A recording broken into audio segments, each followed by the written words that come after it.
ભુજ મધ્યે મૂળ અબડાસા તાલુકાના વતની અને હાલ ભુજમાં સ્થાયી થયેલા સનાતની સમાજના લોકોની એક અગત્યની બેઠક અને સ્નેહ મિલન સમારોહનું આયોજન કરવામાં આવ્યું હતું। છેલ્લા 5 વર્ષથી નલિયાના વતનીઓ દ્વારા યોજાતા વિવિધ પ્રવૃત્તિલક્ષી કાર્યક્રમોની સફળતા બાદ આ વર્ષે સમગ્ર અબડાસા તાલુકાના ભુજ સ્થિત પરિવારોને એક મંચ પર લાવવા માટે વિશેષ પહેલ કરવામાં આવી હતી। આ બેઠકમાં અબડાસા તાલુકાના સર્વાંગી વિકાસ અને સ્થાનિક સ્તરે પ્રવૃત્તિ વિવિધ સમસ્યાઓ અંગે વિસ્તૃત અને હકારાત્મક ચર્ચા વિચારણા કરવામાં આવી હતી। આ પ્રસંગે વિગતો આપતા અગ્રણી જયપ્રકાશ ગોરે જણાવ્યું હતું કે અબડાસા તાલુકામાં ઉદ્યોગોનો વ્યાપ વધ્યો હોવા છતાં સ્થાનિક યુવાનોને રોજગારી મેળવવામાં મુશ્કેલી પડી રહી છે, જેથી ઉદ્યોગોમાં સ્થાનિક સ્તરે જ ભરતી થાય તે માટે યોગ્ય રજૂઆતો કરવામાં આવશે। આ ઉપરાંત તાલુકામાં શિક્ષણ અને આરોગ્યની સ્થિતિ સુધારવા પર વિશેષ ભાર મૂકવામાં આવ્યો હતો। નલિયા ખાતે કોલેજ મંજૂર થઈ હોવા છતાં પૂરતો સ્ટાફ અને પોતાના મકાનનો અભાવ છે, તેમજ ગ્રામ્ય વિસ્તારોના પ્રાથમિક આરોગ્ય કેન્દ્રોમાં ડોક્ટરો અને પેરામેડિકલ સ્ટાફની ભારે અછત પ્રવર્તી રહી છે। આ તમામ પ્રશ્નોના નિરાકરણ માટે સંગઠિત થઈને સક્ષમ કક્ષાએ રજૂઆતો કરવાનું નક્કી કરાયું હતું। તેમજ વિવિધ કંપનીઓના વીજ પોલ કે અન્ય કામગીરીમાં ખેડૂતોની જમીન સંપાદન વખતે તેમને કોઈ અન્યાય કે મુશ્કેલી ન નડે તે માટે પણ આ સંગઠન સતત કાર્યરત રહે તેવો નિર્ણય લેવાયો હતો। આ સ્નેહ મિલન કાર્યક્રમમાં ભુજમાં રહેતા તાલુકાના વિવિધ સંપ્રદાયના સનાતનીઓ મોટી સંખ્યામાં હાજર રહ્યા હતા। તાજેતરમાં અમે નલિયાવાસી અને ભુજતા જે રહીએ છીએ તેનો છેલ્લા 5 વર્ષથી અમે લોકો સાથે રહી અને વર્ષમાં 3 વખત એક કાર્યક્રમ કરતા હોઈએ છીએ।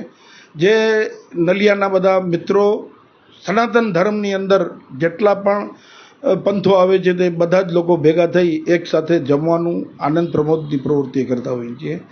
છેલ્લા ઘણા સમયથી એવો વિચાર આવતો હતો કે નલિયાવાળા તો ભેગા થઈએ છીએ, આપણે અબડાસાનું પણ આવું એક ક્લે મેલન કરીએ અને આને મૂર્તિમંત કરવા માટે અમારા અજયભાઈ, મુકેશભાઈ, રશ્મિકાંતભાઈ, જયંતિભાઈ, રમેશભાઈ ડાભી અને આખા તાલુકાના લોકો ભેગા થયા।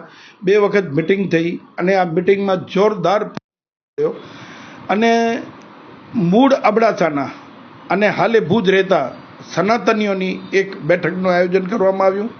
તેમાં એકી અવાજે એમ કહેવામાં આવ્યું કે આપણે ભુજની અંદર બધા રહીએ છીએ તો અબડાસાની સતત ચિંતા કરવાવાળો વર્ગ ભુજમાં છે તો બધા એક સાથે એક મંચ ઉપર ભેગા થઈએ। આવા શુભ ઉદ્દેશ અને શુભ વિચાર સાથે અબડાસાના સનાતનીઓ ભેગા થયા। માત્ર ને માત્ર એક જ વાત છે કે અબડાસાનો વિકાસ કેમ કરવો। છેલ્લા ઘણા સમયથી ઉદ્યોગો આવી ગયા છે, છતાં પણ સ્થાનિક લોકોને રોજગારીનો પ્રશ્ન છે, એજ્યુકેશનનો પ્રશ્ન છે।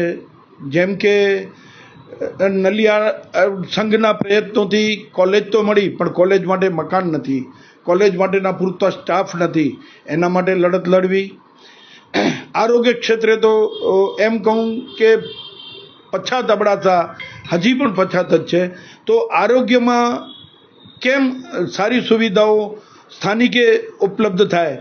મોટા સેન્ટરોમાં PHCO છે પરંતુ તેમાં ડૉક્ટરોની ઘટ છે, કોઈક પેરામેડિકલ સ્ટાફની ઘટ છે અથવા આવા બધી છે, તો આ ગ્રુપ દરેક જગ્યાએ રજૂઆત કરી યોગ્ય રીતે અબડાસાની અંદર શૈક્ષણિક સ્ટાફ, મેડિકલ સ્ટાફ કે ઉદ્યોગોમાં સ્થાનિક ભરતી થાય તેના માટેના પ્રયાસો કરશે।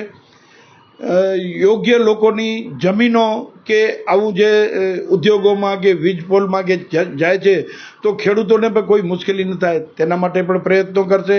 અને સૌથી વિશેષ તો એમ કહેવાય છે કે સંઘે શક્તિ કલિયુગે, આ કળિયુગમાં જો સંગઠિત થશું તો જ કામો થશે।